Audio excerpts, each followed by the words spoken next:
All right, everyone, Dr. Handy Mom. So next project that we're working on is fixing rotted wood that we have around our trim and our windows and stuff like that. So there's a couple different options out there. The most popular one is to replace it with PVC, which is an amazing product, and we'll be doing that in another video for a windowsill. But the one I have is on my door frame that I'm going to concentrate on. And if I replace one part of it, then I have to replace more parts and replace the whole frame. So, and really, that's a lengthy process. And so, what we're going to just do is a temporary fix. And so, until we have the funds or we have someone else who could do this massive, because then you will have to replace the whole thing. So, you can see here that we have right here, it was rotted away. And this is because of the gutters, which we're going to get replaced. So you're going to see here. So really simply what I need to do is I'm going to find a good place where I could trim off the wood. I'm probably going to go up a little bit more. And luckily this is not rotted at all. And this is rotted just a little bit at the bottom here. So I'm going to trim this off with my new handy multi-tool. I'm going to rat that off. And then what I'm going to do is measure out a piece of wood that I'm just going to simply install here. And then attach it. And then we're going to paint it. And that's where we're at. So I'm going to show you all the different stages. So step one is I'm going to figure out where I want to take the rotted wood off and start cutting there. All right, back at it. So I've determined I'm going to cut right here. Just so we're going to start there and see what happens. This should come off a little bit. I'm not going to pull it off too much right now. I'm just going to cut this piece off and see what happens. So I have my multi-tool and I have my razor blade right on it, secured. Very helpful if I put the power together, and I have my safety goggles on. And here, there we go.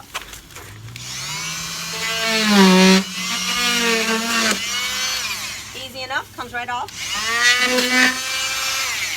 It was pretty rotted, so you can just see the rottenness. It's just rotted. So I'm going to feel around and see if I want to do more. Fix that out right here. It's pretty rotted, that whole section. So what I think I'm going to do is cut off as much as I can and try to save this part. This is fine. Trim this part off in the bottom here and then do replacement wood. Okay? All right. So we went all the way up until the rotted wood stopped, and it was like right here. So we were able to take all the rotted wood out. So you can see it right here in this nice pile. So next up, we got to measure this and see the distance and cut the piece of wood that would go here. A couple of things that we're going to have to figure out is that we're going to attach it to the brick. That requires a different type of nail, and you can see there's one right here, and that's impossible to, like, it's really hard to pull out. And then you always want to pop those nails into the mortar. That's the most easiest. You can't pop a man nail right into bricks. Those are really hard to do. So there's a couple things I have to figure out. I have to see if I have any of those types of nails, which probably I don't. I'm going to take this one out. I'm going to reattach the wood right underneath here so I don't even have to take this wood out. That'd be great. Attach it here and secure it, and then we have more to do. I measured how much wood I need. It's 41 inches. So I have a 2x4 because actually, a 2 by 1.5, which is perfect. That's exactly what I need. And I measured 41. You always want to triple measure. That's what my brother-in-law says to do. And I'm going to still use my handy dandy router here. If not, I'll get my handsaw out. This should be able to do this type of cut. So always put the safety goggles on. I'm going to lay this piece of wood down right across from here. So I have a really great place right here. You can see that. And then I'm going to place my knee on it. See that? Place my knee on it. And I'm going to use my handy dandy multi-tooler. I could probably do it right here.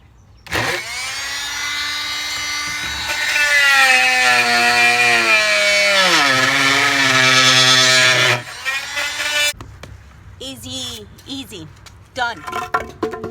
So, got my wood.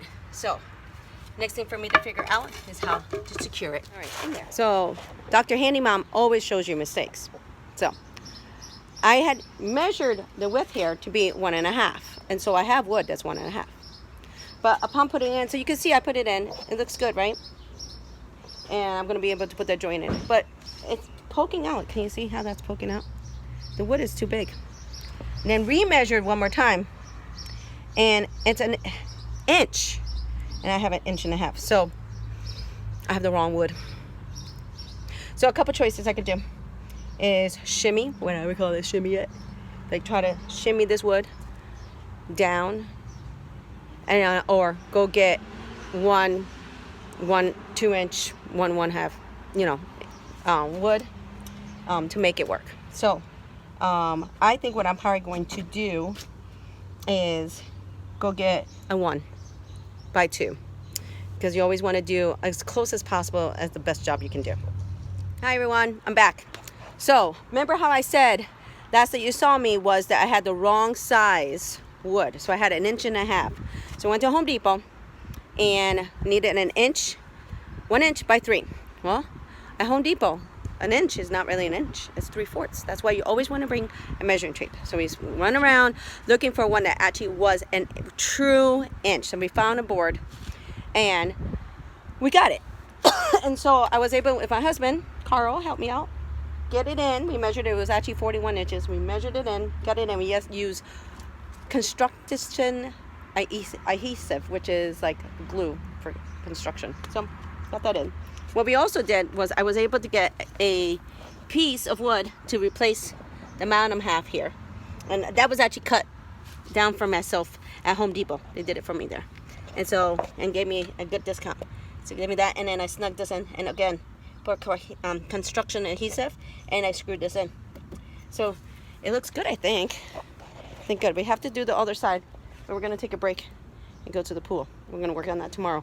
What I'm gonna do with that one, now that I know what I'm doing, I'll do you a step-by-step process so you can understand what I'm doing. But it's starting to look good. So after this is all done, then we get to paint, fix it all up, and it looks brand new. Dr. Handyman.